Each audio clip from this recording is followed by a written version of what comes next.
18 मई को कैथोलिक कलीसिया अपने हिस्ट्री में पहले संत फादर योहन का सम्मान करती है। कलीसिया में अभी तक 23 सेंट पिताओं ने अपने लिए योहन नाम का चयन किया है।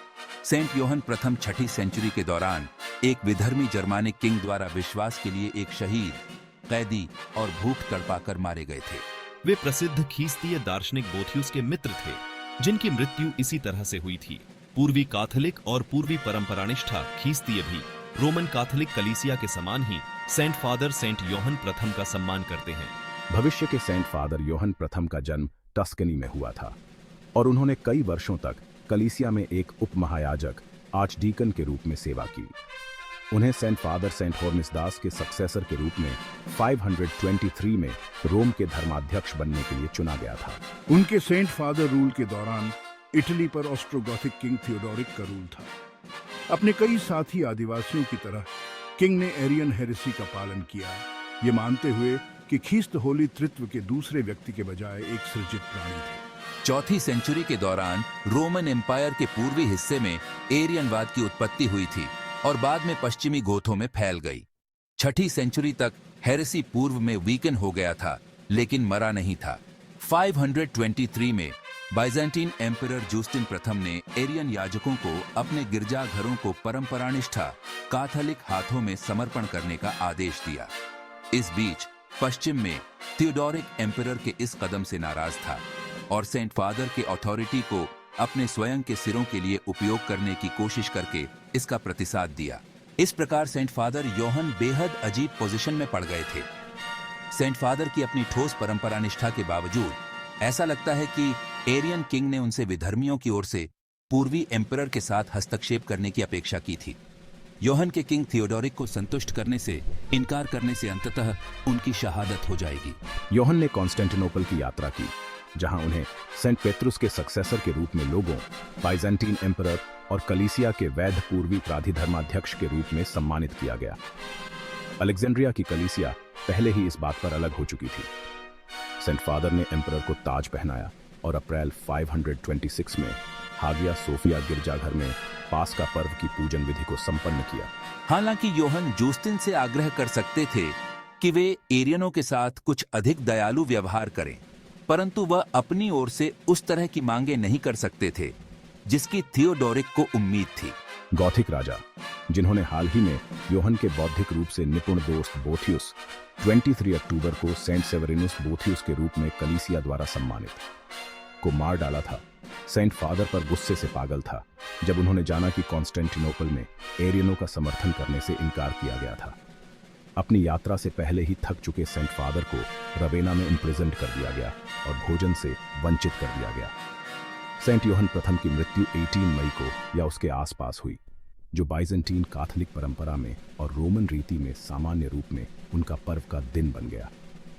रोमन रीति को असाधारण रूप में उन्हें 27 मई को मनाया जाता है, जिस तारीख को सेंट पेट्रुस की बेसिलिका में उपासना के लिए उनके निकाले गए शरीर को रोम लौटा दिया गया था।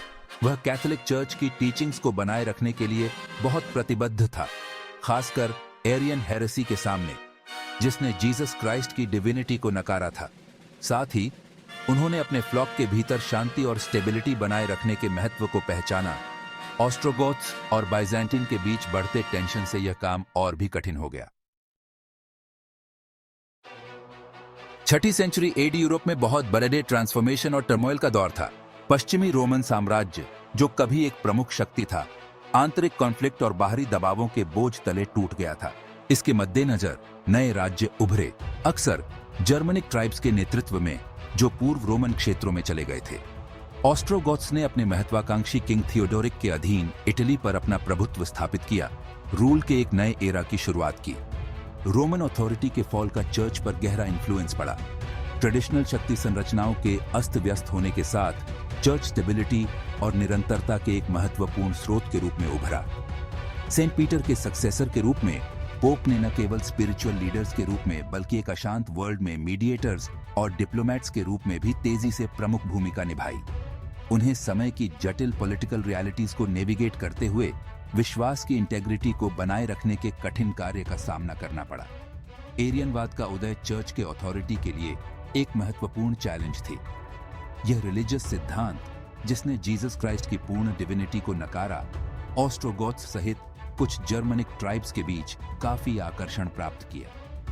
एरियन कंट्रोवर्सी ने क्रिश्चियन वर्ल्ड के भीतर तीव्र डिबेट और डिवीजन को जन्म दिया, जिससे विश्वास की यूनिटी को वीकन करने का खतरा पैदा हो गया। इस एरे के पोप को कैथोलिक ऑर्थोडॉक्सी की डिफेंस करने और एरियनवाद के स्प्रेड का काउंटर करने के लिए बुलाया गया था।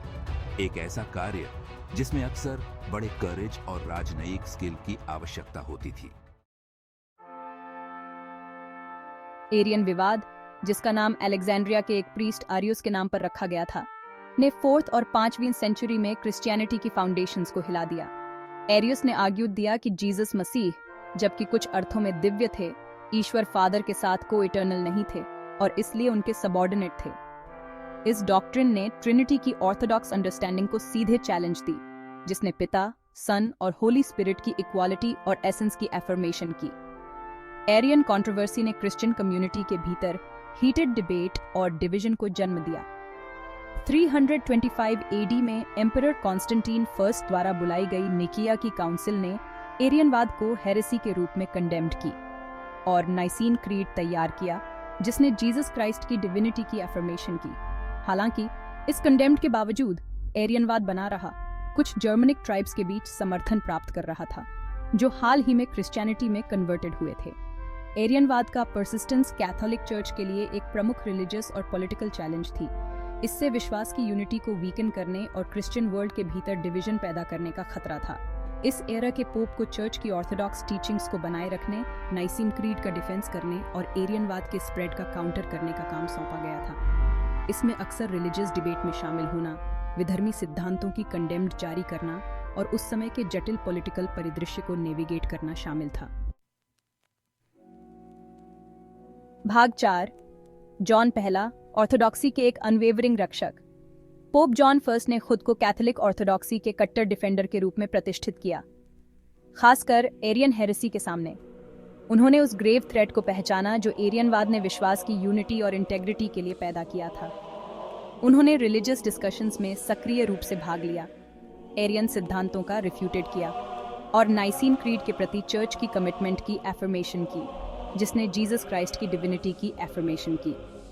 जॉन फर्स्ट समझता था कि एरियन कंट्रोवर्सी केवल एक एब्स्ट्रैक्ट रिलीजियस डिबेट नहीं था, इसके महत्वपूर्ण पॉलिटिकल इम्प्लिकेशंस थे।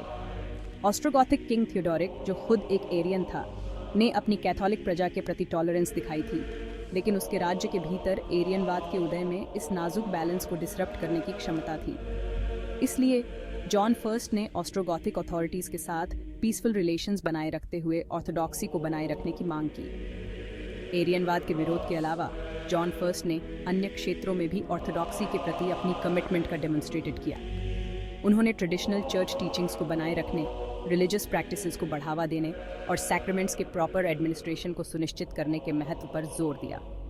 उनका पेपेसी, हालांकि शॉर्ट लिव्ड था, काफ़ी रिलीजियस और पॉलिटिकल टर्मोइल के समय में ऑर्थोडॉक्सी के सिंबल के रूप में कार्य करता था।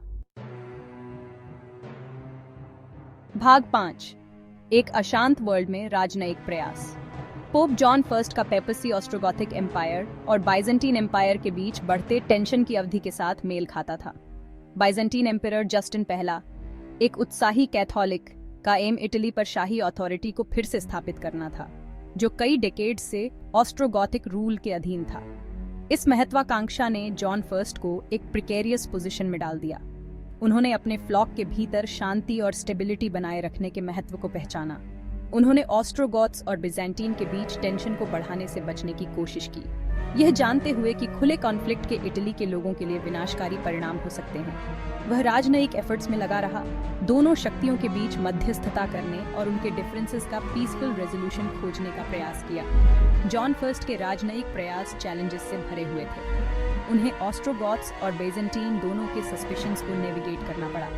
थियोडोरिक अपनी कैथोलिक प्रजा के प्रति आम तौर पर सहिष्णु होते हुए इटली के भीतर बाइजेंटीन इन्फ्लुएंस से वेरी था। दूसरी ओर जस्टिन फर्स्ट ने थियोडोरिक को एक यूसर्पर के रूप में देखा और शाही कंट्रोल को फिर से स्थापित करने के लिए डिटरमिन्ड था। जॉन फर्स्ट को एक अच्छी लाइन चलनी पड़ी। चर्च के इंटरेस्ट को बनाए रखते हुए ऐसे किसी भी कार्य से बचना पड़ा जिसे एक पक्ष का दूसरे पर फेवरेटिज्म माना जा सकता है। भाग 6 इम्प्रिजनमेंट और निर्वासन। शांति बनाए रखने के अपने एफर्ट्स के बावजूद पोप जॉन फर्स्ट के राजनयिक प्रयास अंततः ऑस्ट्रोगोथ्स और बिजेंटीन के बीच टेंशन को बढ़ने से रोकने में विफल रहे। थियोडोरिक बिजेंटीन के इंटेंशंस पर तेजी से सस्पिशंस करते हुए शाही दरबार के साथ जॉन फर्स्ट के कम्युनिकेशन से वेरी हो गया। उसने पोप के एक्शंस को अपने अथॉरिटी के लिए एक संभावित थ्रेट के रूप में माना, खासकर जब बिजेंटीन ने उसके राज्य पर अधिक दबाव डालना शुरू कर दिया। एक फेटफुल कदम में थियोडोरिक ने पोप जॉन फर्स्ट को अरेस्ट करने का आदेश दिया। पोप को कस्टडी में ले लिया गया और इम्प्रिजन्ड कर लिया गया। उन पर ऑस्ट्रोगोथिक राज्य के खिलाफ बाइजेंटीन के साथ कोलूडिंग करने का एक्यूजेशंस लगाया गया। इस कृत्य ने पूरे क्रिश्चियन वर्ल्ड में सदका पहुंचा दिया, क्योंकि इसने सेक्युलर शक्ति के सामने भी पापी की वल्नरेबिलिटी को प्रदर्शित किया। थियोडोरिक पोप को एग्जीक्यूटिंग देकर बाइजेंटीन एम्पायर के साथ सीधे कॉन्फ्रंटेशन का जोखिम उठाने को तैयार नहीं था। उसने एक अलग स्ट्रैटेजी अपनाई। उसने जॉन फर्स्ट को ऑस्ट्रोगोथिक राजधानी रेवेना में निर्वासित करने का आदेश दिया, उसे प्रभावी ढंग से रोम से काट दिया और बाहरी वर्ल्ड के साथ संवाद करने की उसकी क्षमता को सीमित कर दिया। यह एग्जाइल चर्च के लिए एक काला दौर था, क्योंकि इसके नेता को कैप्टिव बना लिया गया था, अपने फ्लॉक से अलग कर दिया गया था और एक ऐसे शासक की विम्स के अधीन किया गया था जो अपने विश्वास को साझा नहीं करता था।